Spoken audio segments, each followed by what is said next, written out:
You're listening to the Inside Syracuse Basketball podcast presented by Kraus Health, the exclusive healthcare partner of Syracuse Athletics. Well, welcome back to another edition of the Inside Syracuse Basketball podcast. And today I'm joined by my colleague at syracuse.com, Donna Ditota.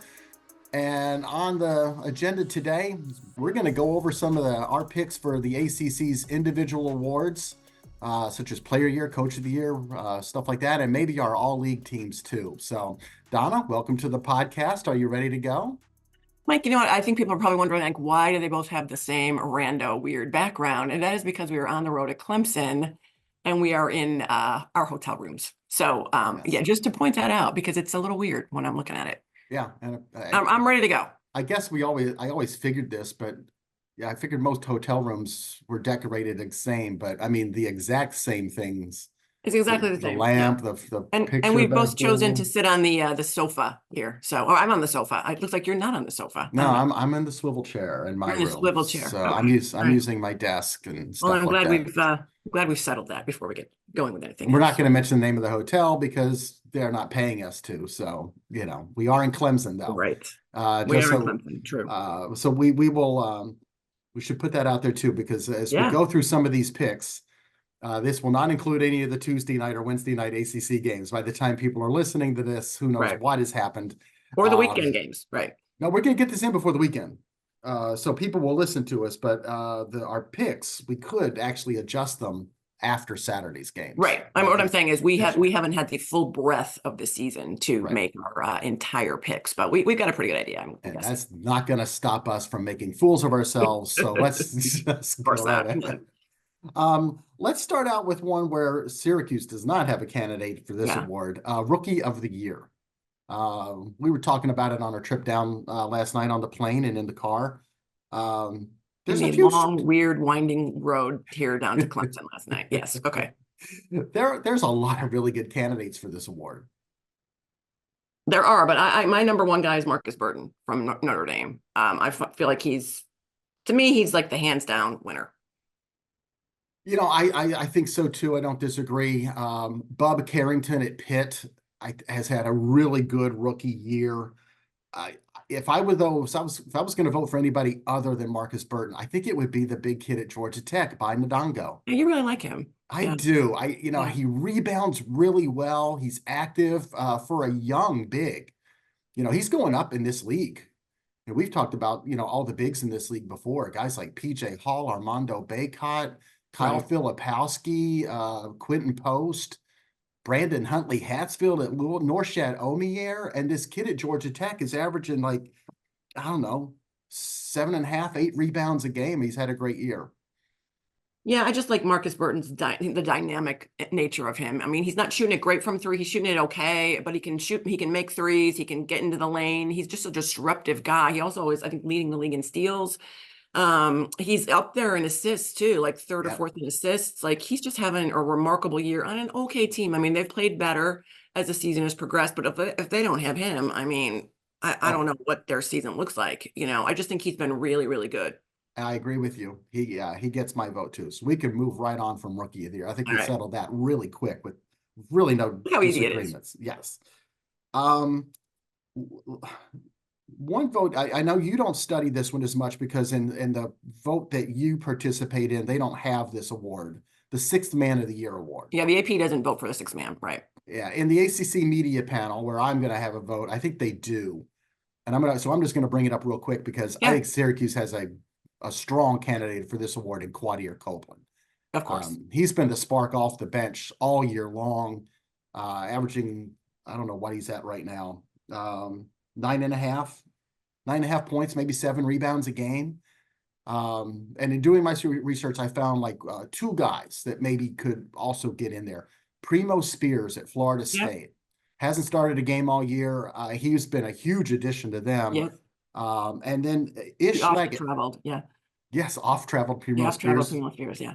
He's been a difference. He's been really good for them. He has. And then at Pittsburgh, Ishmael Leggett has started a few games, but primarily coming off the bench all year long. So I think this will come down though to Primo Spears and Quadir Copeland.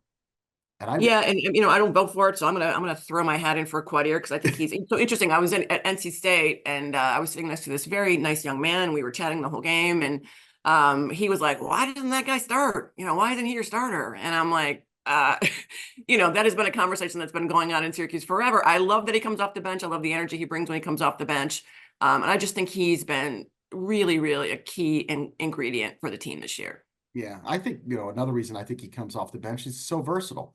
He's so versatile. If you need to Yeah, take somebody out, I mean, you could take Judah Mintz out, JJ right, Starling out, Chris Bell out, or Justin Taylor out, right. and the one guy you send in is Quadir. Can do all So those things. Yeah, I yeah. think that helps. Player of the year.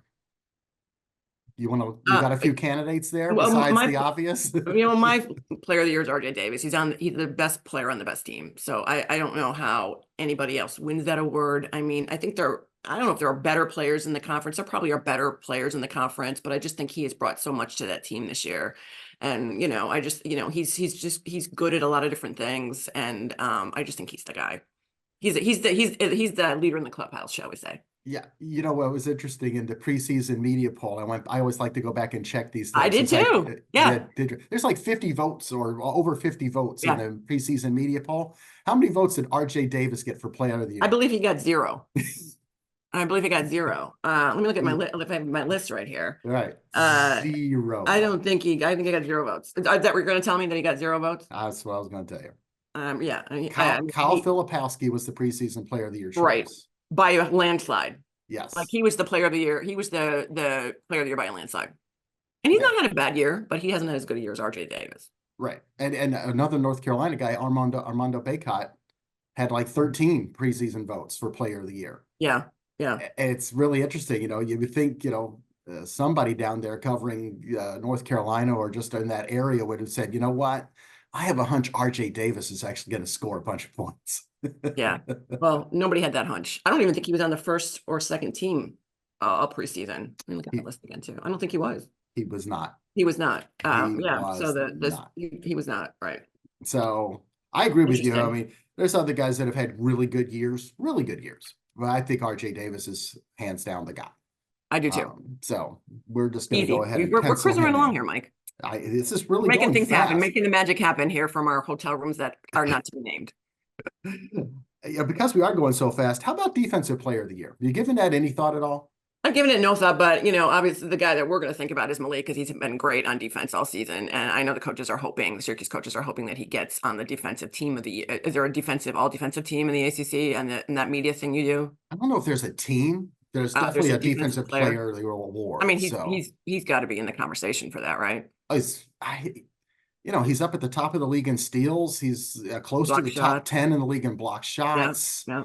And you and I have complained about this all year long. Malik Brown steals, and how many does he not get credit for when he pokes the ball away, but somebody else swoops in and gets the loose ball? And it's like a fumble caused versus a fumble recovered in football. Football has this stat. We know how many fumbles have been caused by guys. Malik Brown would lead the league in steals caused. I think they do keep the deflection stats, but they don't make them public. Because I remember listening to Mike Young last week when he was talking pre-Syracuse game. He said he had counted, or somebody had counted for him, the amount of deflections that Malik had gotten in the game previous to when Syracuse played Virginia Tech. I think he said it was 11 or 12 or some crazy number like that. It is a crazy number. Yeah. So, I mean, I'm trying to think of another really big shot blocker or somebody who is, Judah's a very good guy at getting steals, but I wouldn't call him a great defensive player. And I don't know who else would fit that category of defensive player.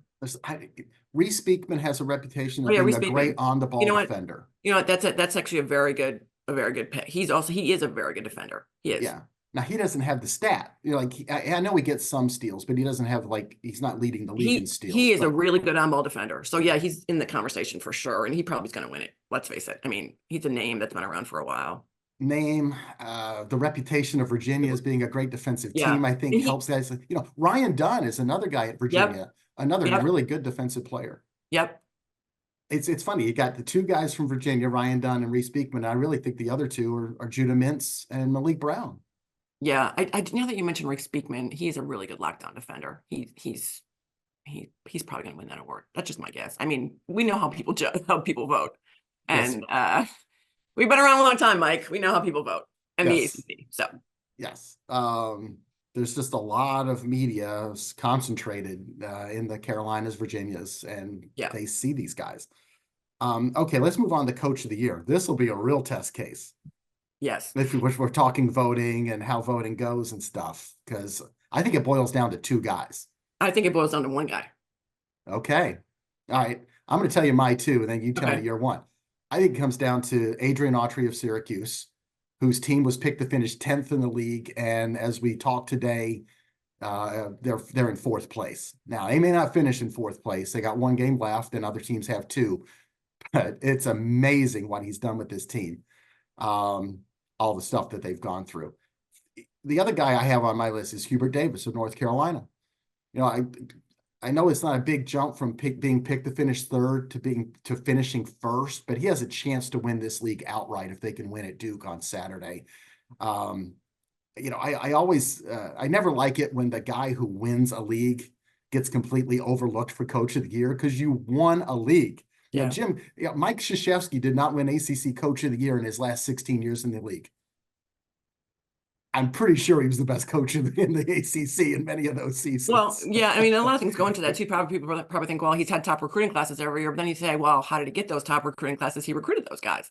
That's part of coaching. Yeah, That's the job description. You know, I would say with Hubert Davis, you know, sure, he's done a nice job. He's got three really good players. He's got three of the best players in the conference, right, on his team. Right.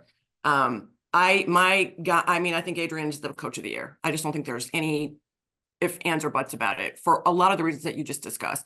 He lost a player that I think that they thought was going to be very impactful before the first ball was tossed in Chance Westry. He lost a big guy. You know, was it 12 games, 13 games into the season with a season-ending foot injury. And then he dismissed a player on his team, you know, I don't know, was it 10 games ago, something like that? Maybe not quite that long ago. So now he's got a depleted front court. He's relying on one sophomore power forward at center. There's been a lot of stuff has happened with his team this year, and they are right now sitting in fourth place in the conference. And I agree with you. They might not finish in fourth place. There's a lot of things that have to happen between now and the end of the season. But just the fact that they've won 20 games and the fact that they've rallied from all of these situations that I just discussed, the fact that, you know, after that Wake Forest game, I think that was something of a turning point in the season, right? They didn't play well in that game. He kind of called out his guys, and they've played pretty well since then. I just think that with the lineup that he has, with the roster that he has, and the things that this team has done, I think is pretty remarkable. So that's my guy. I'm going to pick Adrian Autry. You know, that Wake loss when they fell to 14-8 on the year, and right after that is when they dismissed Benny Williams, and it was a 29-point loss on the road. And a lot of teams. It felt like it too. It felt just like a 29-point loss. It did. A lot of teams would have cratered at that point. Could have. Right. This one might have. And of all the teams not to, it's a team with all sophomores. Right. These aren't veteran guys who've been through the, you know, fire before, really. I mean, you know, all five starters are sophomores. Your first guy off the bench is a sophomore. Your second guy off the bench is a sophomore, who, by the way, didn't play for 2 years at Kansas. Kyle Cuff is technically a third-year sophomore. He's in his first year of actually playing college basketball. You know, and then you get, you know, Peter Carey, basically a sophomore, yes, but a redshirt freshman. He didn't play last year. Who's had a concussion, an illness, and who's had all kinds of physical issues this season, you know, in a year when they really could have used a little, like Malik needs a rest, that poor guy, you know, I mean, that kid's playing like 38 minutes a game, and like he really could use a breather, and it would be nice if you know, for Peter, for somebody to give him a little bit of rest in these games. I mean, I know every possession is crucial, especially when you come down to the end of the season, but you want your best guys in there. But, you know, Malik could use a little break now and again. You know, all right. So I think we both agree Adrian Autry would be our pick for coaching. Yeah. Who do you think actually gets it? Hubert Davis is going to win. Come on.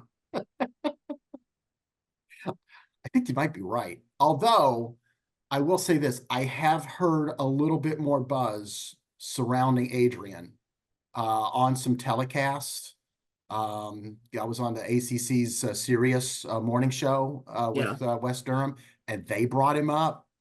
So his name is out there. He is getting discussed. His name is out there, and It'll be he's floating interesting. around a little bit on Twitter too. People are talking about the great job that he's done this year. So I think it is out there. But like I said, we all know how these votes go. And the other thing, I mean, I think Micah Shrewsbury's done a nice job too. His team is really coming on. He had he had to put together a team at the last minute, and then kind of get these guys to all come together. And they've played well the last few games. I think they were definitely picked to finish 15th in the conference. I think they're now 11th, 10th or 11th, something like that. So it's better than where they were picked.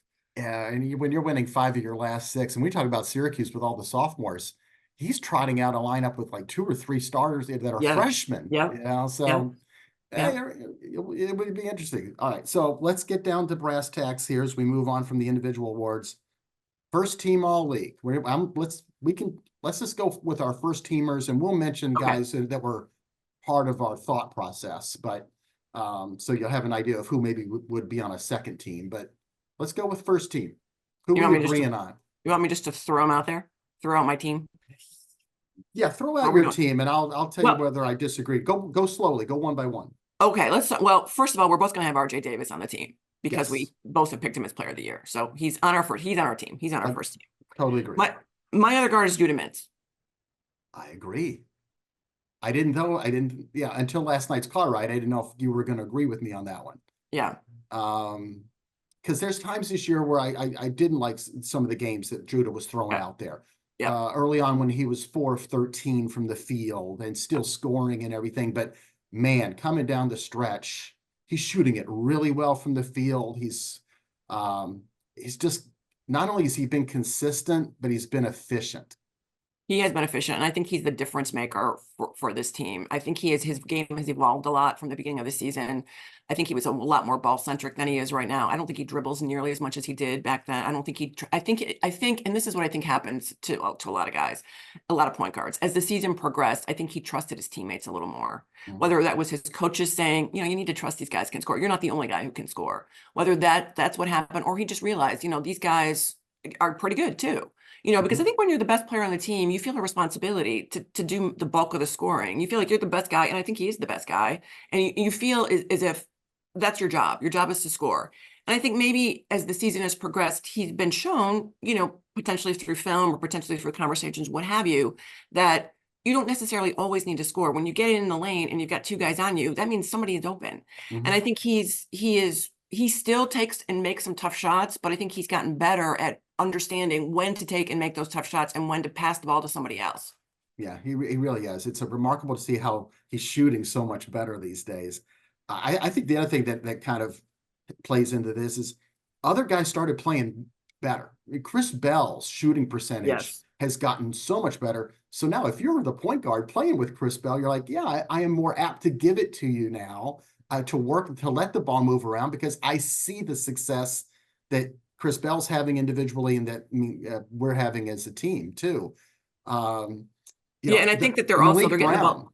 Right. They're getting the ball into the middle to Malik a lot on that short roll, and he's starting to make some plays in there too. And I think that's helped with a whole bunch of different things. They're playing in the middle of the field, in the middle of the court. And I just think it's opened up the offense a lot. And I think Malik's a big part of that too, the way they're running that short roll, the pick and roll, and he's short rolling a lot. Rarely is he diving to the rim, but I mean, I think that play has worked a lot for them. And I just think Judah's he's playing really well right now. All right, so we agree. Who's your next guy? My next guy is PJ Hall. Oh, I agree. Who we will see this evening. Yes. Absolute great player. Big guy, can do it all. Scores, rebounds, can step outside if you need him to. So, it opens up the floor. There's more room. Yeah. What a career he's had.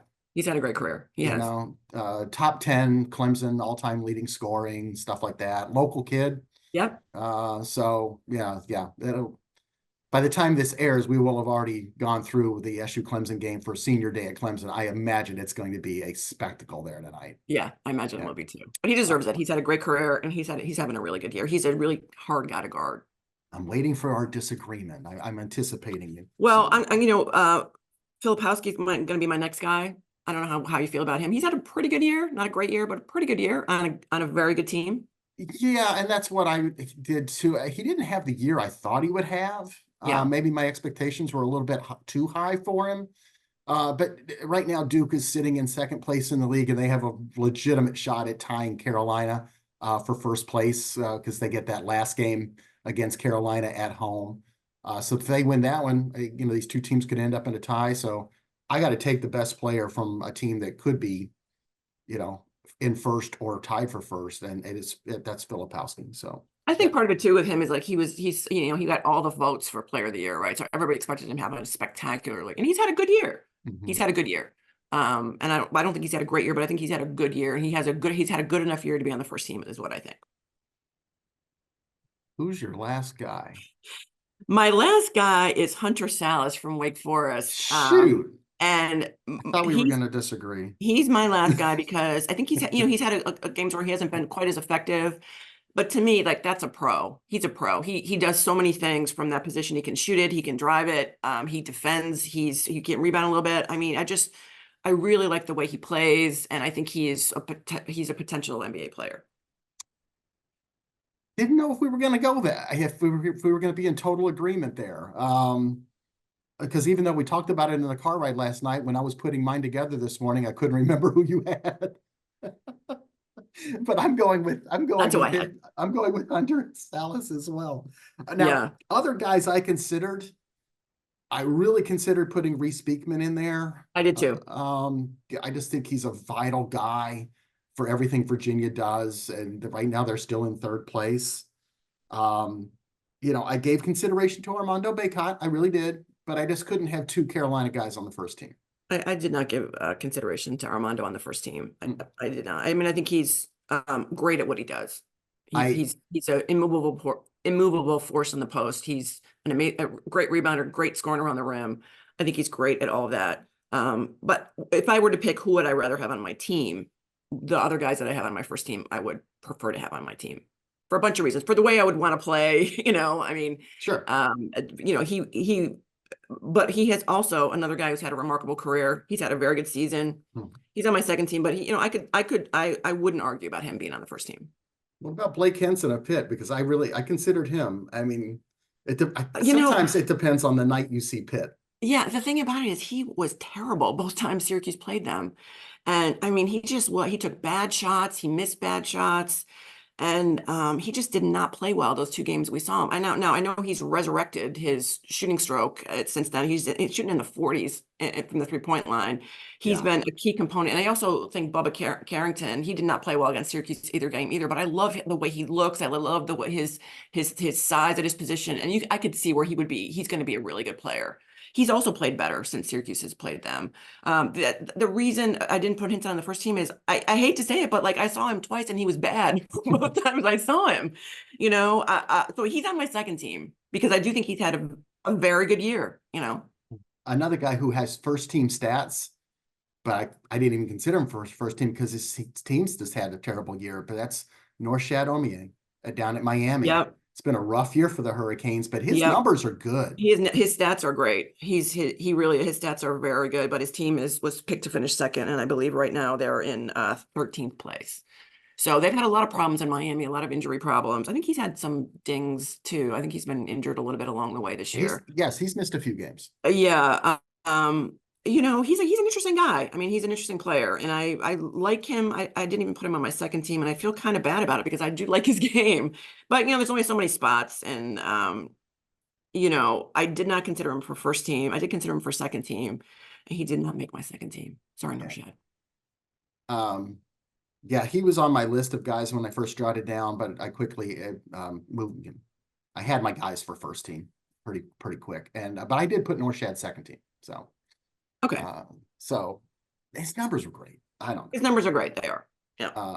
So anyway, but a lot of other guys in this league, supposedly the ACC's down, but when you got guys like Brendan Huntley Hatfield and Jameer Watkins of Florida State and Brian Dunn, Virginia on third team, there's some good talent out there in this league. So I really like Jameer Watkins, and I toyed with putting him on the second team. And my last guy on the second team is going to get a lot of pushback, I think, from a lot of people. But I did consider Jameer Watkins. He's a guy who did have a great game against Syracuse, and he's had good numbers this year. He's played well on a team that's done decently well. They're in the middle of the pack in the ACC. And he's a nice player. I really like him. I like the way he plays. He's a tough guy. He rebounds, he shoots, he scores inside. He does a lot of things. So I like him a lot. So you hinted He's at your last guy who pushback. my last my last guy is Marcus Burton, and I rechecked his Oh, stats. And he's not shooting it great, like I said before, from three, but sometimes on these things, I just think to myself, like, who would I want on my team? And that's a guy I want on my team because he can do a whole bunch of different things. He's very disruptive. I also have DJ Horn on my second team, another guy who I think is a great scorer and can do, is somebody who makes things happen. He shoots it great. He's another guy that I am intrigued by and I would want on my team. So he's on my second team. So my second team is DJ Horn, Marcus Burton, Hinson, Baycott, and Beekman. And I try not to pick because I thought, well, what do we do with Quentin Post? Another guy who did not play well either time Syracuse played them, but he's had a nice year. Like, what do you do with him? There's a lot of guys who I think are pretty good, but you can only pick 8 guys, so it's hard, yeah. I did not have Burton's second team. I had Ormier there, so I think that was the only difference. That was our on the difference. second You had DJ Horn too on your second team. I did. Yeah, Yeah. I did. He's had a great year. Yeah. Of course, the one time, when Syracuse played down there in Raleigh, he was going crazy that night. He was playing spectacularly well. So again, sometimes you are a little bit swayed by what you saw in person, or But he's played well. He's shooting in the 40s and from the 3-point line. He's scoring. I think he's second or third in the league in scoring. He's just a dynamic a guy that you'd want on your team. Well, Donna, I also this want has passers been on my team, and I don't know if I picked enough. I don't know if I got enough passers. So we don't need guys who pass the ball. We'll just play with more ball. Like you used I love to the do in grade passers. I school. love the passers. I'm a huge passers person. Well, this is a fun conversation. I think we've pretty much. It's been interesting. We agreed on quite a few things. We did. So I'm feeling better about my picks after this conversation. So thank you. Appreciate that.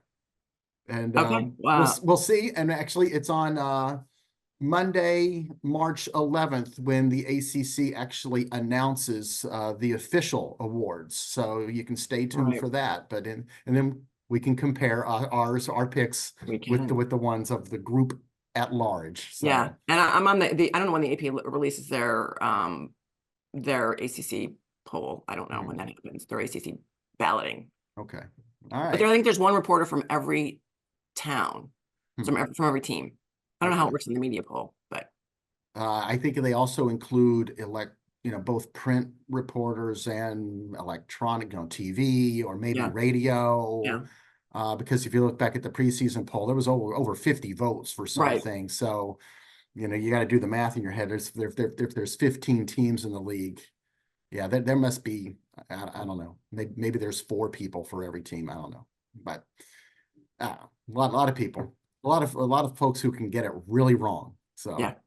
All right. We get it right too. You never know. You never know what'll happen, but we kind of know what's going to happen. Donna, thanks for joining us here. We appreciate it. And for everybody out there listening in, we appreciate you. And we'll see you next time on the Inside Syracuse Basketball Podcast.